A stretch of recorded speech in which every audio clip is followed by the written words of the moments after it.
To the Point with your host, News Channel 5's Kelly Dunn. In the last race for governor, the winner couldn't be declared until the results came in from Palm Beach County, which didn't have all of the ballots counted until hours after other counties. Now things could be changing. Good morning and welcome to the Point. My guest today is Palm Beach County Supervisor of Elections, Susan Booker, and she's been checking out some new vote counting equipment. Thank you very much, Susan, for being with us today. Thanks for having me. Let's get to the point. We have a presidential primary coming up early next year. Will we get results in quicker? How's it gone with this new equipment you've been looking at? Well, we had a test earlier this week of some modem equipment that is compatible with the voting equipment that was purchased for Palm Beach County in 2007. Unfortunately, the technology that is associated with reporting the modem uploading of election results was not up to date, and we are unable to use the kind of reporting that's associated with the modems that currently are affiliated with our voting equipment. So this would have prevented you having to drive results in from all of these outside precincts, I mean, that are in the distant areas of, say, West Boca and Belle Glade to your tabulation center in Riviera Beach. That's correct, and these kinds of equipment technicalities have prevented us from having timely results. Our results have always been extremely accurate. What are you going to do now? Because I know this was kind of the hope. Okay, great, we get the modems, the results go in instantly, and the whole state isn't focused on just, say, you know, Palm Beach County, like it was in the governor's race for not having results in quickly. Well, we met with the vendor, and we also had a conference call with the Secretary of State, who's been very involved. And the vendor has an alternative modem that has been upgraded. It's actually a digital modem. It's more updated, as is the reporting software. And so we have a scheduled date on May 18th to test those new modems. And we're hopeful, and we've been told by the vendor, that the software has been upgraded, and it will allow us to have multiple scanners in precincts and upload multiple election results cartridges from the same location. And so we're hopeful that we'll see a product that we can really explore and purchase. You know, after the butterfly ballot debacle in 2000, you would have thought that we would have kind of gotten our acts together from the get-go, and there would have been no other problems that kind of lingered. And I think the perception is just, you know, it's that Florida thing, and, you know, why can't we get it right? You know, not that we can go back and rewrite history, but what should we have done? What should have happened already so these problems wouldn't have been prevented? Well, unfortunately, after the year 2000, there was a big rush to fix things. And so we bought some equipment, and it was not very good equipment. The touchscreen, people didn't have confidence in that equipment. So the legislature went back and mandated paper ballots, and that required us to change our voting system again. And in changing the voting system in haste, unfortunately, all of the requirements for equipment were not considered here in Palm Beach County. And when the county purchased equipment in 2007, they had the option of purchasing modems that at that time were compatible with the way that reporting results happened. Unfortunately, they chose not to purchase those modems at that time, and we are the only large county in the state of Florida that does not have this equipment. Indian River County, though, has similar equipment, right? They do. They have the same voting equipment that we do, and in 2007, they did purchase the modem equipment. Unfortunately, because of the antiquated reporting, they used the equipment in the 2008 general election. The vendor was on the ground with them, and they still allowed to duplicate voter results, votes, and they overcounted their votes by over 10,000. What's it going to cost to get it right, to fix it all?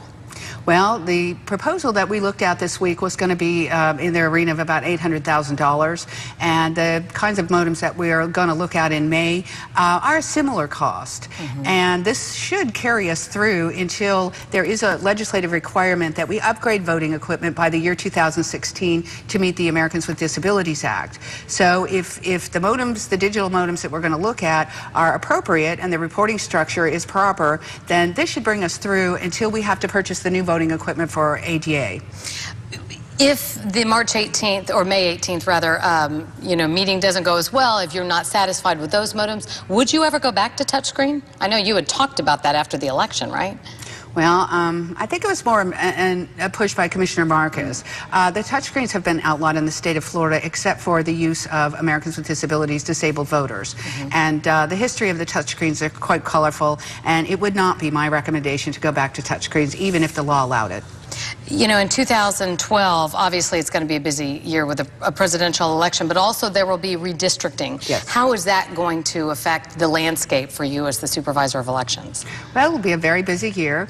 We're starting to look at the census data that we received just recently now, and we anticipate that the legislature will start in January and go through March. They will come out of the legislative session with some kind of district lines.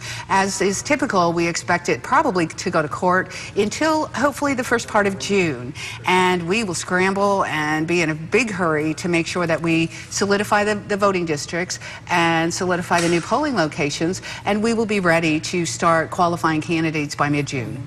You know, in the last mayoral race in West Palm Beach, there was the big controversy about a certain group of voters who were unable to cast their ballot because they didn't realize that they were within that district. What was going on? What happened, and have you resolved it?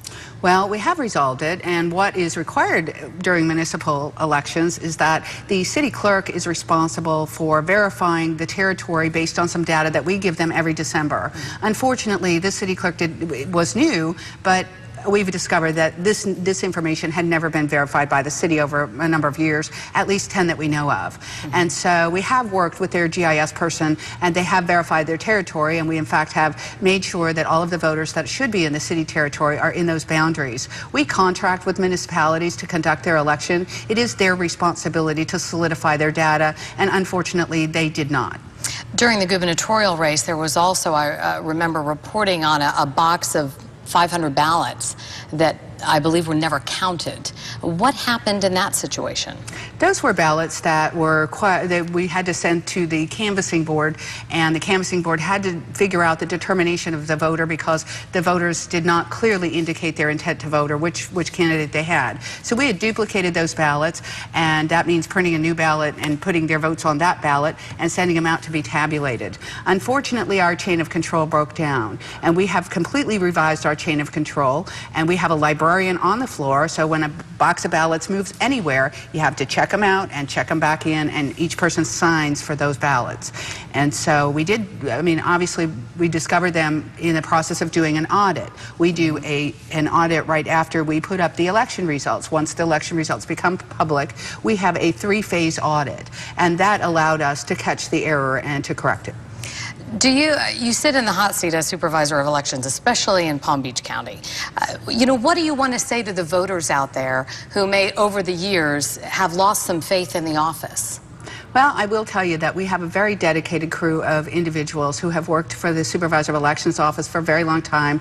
They have a lot of experience. I think what we just needed to do is revise our policies and procedures. We've done that. I've had 18 election days since I became the Supervisor of Elections in January of '09, and our structure is very, very accurate. We have never mixed ballots. We've never announced improper election results, and I will guarantee and give my personal commitment that we will continue to work as hard as we can until we fix this small component, and that is the matter of not having the proper equipment to upload our election results remotely and get them in a more timely manner. And you're confident that's going to happen before the presidential primary? I am confident that that's going to happen. If these digital modems are not what we're looking for, then the vendor has made a commitment that they would upgrade the modems that they initially sold to Indian River County. They have to make them work. Your term is up in 2012. Are you going to run for re-election? I anticipate running for re-election. It's a great challenge. I have been involved in campaigns and elections for about 15 years in Palm Beach County. It's a great honor to serve the public in this capacity, and I think that because of my history of being very detail-oriented, I'm known to be a hard worker, I'm tenacious, I really don't give up. And I came here to fix it, and I vow to fix it, and we will do just that. And so we're halfway there, but I think that with the equipment, I would like an opportunity to demonstrate that we can get ourselves off the radar and we can be like every other county and report in a timely manner. Every voter in the county is thinking the same thing and hoping for the same outcome. Thank you very much, Susan Booker, for being with us today, Supervisor of Elections of Palm Beach County. Thanks for having me. You're welcome. Our roundtable is coming up next. We're looking at decisions being made today that could affect the next election.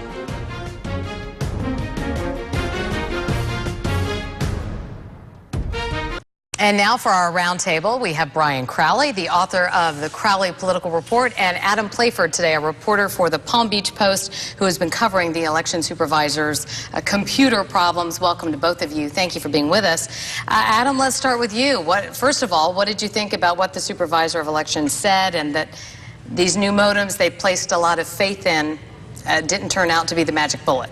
Well, they've been struggling with this for a bit. It sounds simple. You can go to Office Depot and get a modem for $50, but getting one of those to connect to their voting machines has just been causing them serious pain. What about, she said, though, that, okay, so that didn't work. We'll go back to the table May 18th, and we'll come up with another alternative. I mean, how confident are you that something will be resolved and Palm Beach County will produce speedy results? Well, they're facing a bit of a technical challenge. They've got a system that their vendor isn't even making anymore, that vendor's not even trying to sell anymore. And the vendor would love to sell them brand new technology from the beginning. So what she's kind of trying to do is find some way of fixing this small issue without throwing out everything. And that's a tricky thing to do. You know, what did you think of what she had to say, Brian, and about kind of, you know, this continuing, it just kind of has, for years this has been going on now, about Palm Beach County not quite getting it right. Yeah, I mean, you know, we all know about the famous, or should we say infamous 2000 election. Right. We forget that in 2008, we had an even longer stretch in Minnesota when Al Franken this is true. Won his election by 312 votes, and it took, you know, 8 months for them to decide that ultimately in the courts. So it's not unique to Florida, but for whatever reason here in Palm Beach County, we just have had continuing problems no matter who the election supervisor is. And frankly, it begs this question: should we have an elected supervisor of elections? I mean, is it really such a technical job that it should be an appointed position? I mean, you could argue that case about a number of the constitutional officers like the tax collector and the property appraiser. I mean, we take people who are just, they're career politicians, and there's nothing wrong with that, but they don't necessarily have the technical expertise. And I think, you know, Adam is very involved in computer-assisted reporting and things like that. He knows a lot about the technology involved in getting things done, and you need a certain level of expertise to get things done, right? Right, and when you've got an elected person as the supervisor, they're kind of counting on their staff to kind of do the heavy lifting of making this working. And a lot of the staff hasn't changed since 2000. I mean, a lot of them are the same people.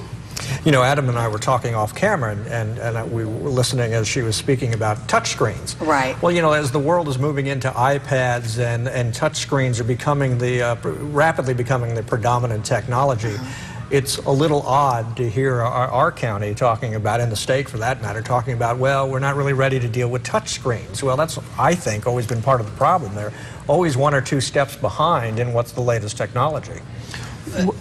Go right ahead. No, sorry, go ahead. Well, and you know, in the past, Susan said she liked the idea of doing touch screens, and right. 2 or 3 times.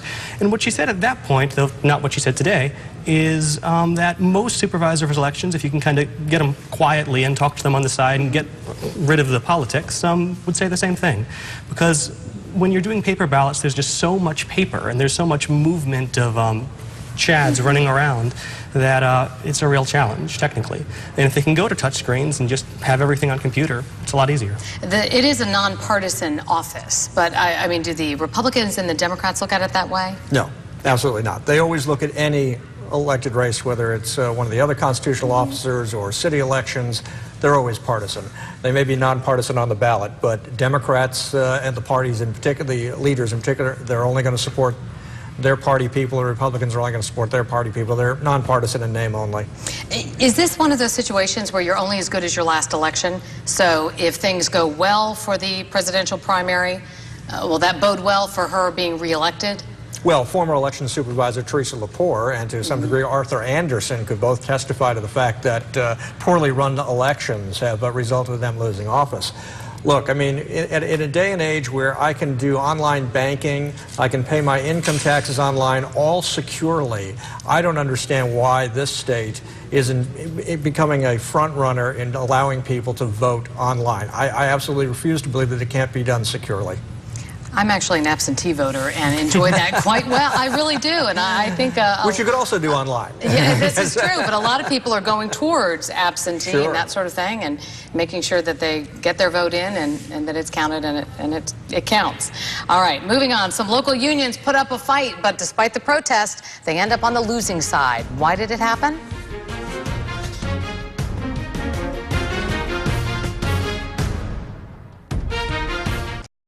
The construction unions put on the pressure to get their favorite contractor selected for the biggest job in Palm Beach County history, a $600 million trash burning plant. But it didn't go their way. County commissioners chose the low bidder over the company the union said would hire more local contractors. And Adam, I know you covered this story. How angry were the union members? They were pretty angry. They didn't just pick not their favorite, they picked their least favorite. They would have been equally happy with either of the other two companies, or maybe not equally, but at least much happier than they were.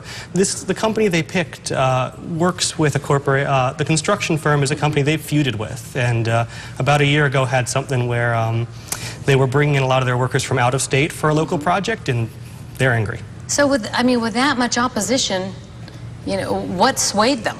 It was cheap. It was the cheapest option.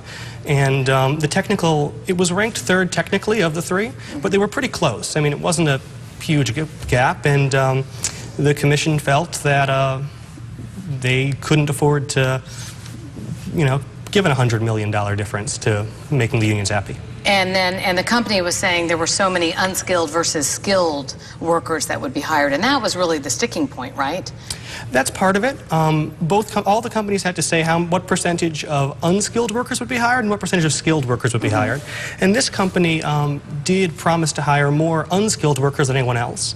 But what it kind of comes down to is the fact that this company and the unions don't get along, and they've been fighting for the last year on a different project, and it goes back to that, really. Well, there was a time, Brian, when an elected official thought twice about ever voting against a union. Has that changed? Oh, this is a watershed year for unions. I mean, unions throughout the country are getting clobbered. In this state, whether you're a teachers union, a state employee union, or you're an iron workers union, you are just not only are you not getting support from elected officials, but elected officials are not supporting them because they also know that there's not a lot of public support for some of these issues anymore. I mean, the public would rather save $100 million on this project than cave into the union. The public sees no reason why teachers shouldn't put 3% or other state employees shouldn't put 3% of their salary into a state pension. There's no patience for the unions anymore, and the unions need to look hard at where they go next politically. Is this issue big enough, though, to where it will galvanize blue-collar voters coming up? Will this change things in the next election? I don't think this particular issue will. There's certainly the potential that as we keep seeing more and more and more union issues, right, that the aggregate of all of those might finally stir people. The unions were against Rick Scott when he was running for governor. Do politicians feel they can just win these days without them, without that backing? The unions pick a side. They generally pick the Democratic side of the ticket. If your team loses, there's a price for that, and they're paying that price. And in this economy, where the public with the average worker, union or not, has been hurting, there's less sympathy towards special treatment for a government employee or a union worker. Will they regain their strength, the unions, or what do they need to do? They need to do some serious regrouping. Usually when you have, obviously their union leadership, and I'm not speaking specifically of the local union, I'm talking about unions in general. Their union leadership has not been very effective. They have not done a very good job of backing the right candidates. They obviously haven't done a very good job of lobbying or showing any political muscle either here or in Washington. The unions really need to decide where they want to go over the next 10 years. This is a huge warning shot to unions, and it may just galvanize them. We may see a whole new union movement out of this. So are they losing their influence? Will the Tea Party kind of assume that kind of major influence when it comes to yesterday the Tea Party had a big rally in Boca Raton. They are clearly a driving force in politics today, and I think they'll be a driving force for some time to come. But they're not really a union. They're anti-government. I don't think they're mad at the union, but if you're a state employee or a federal employee, they're just mad at you generically. All right, we'll be back with much more on To the Point right after this.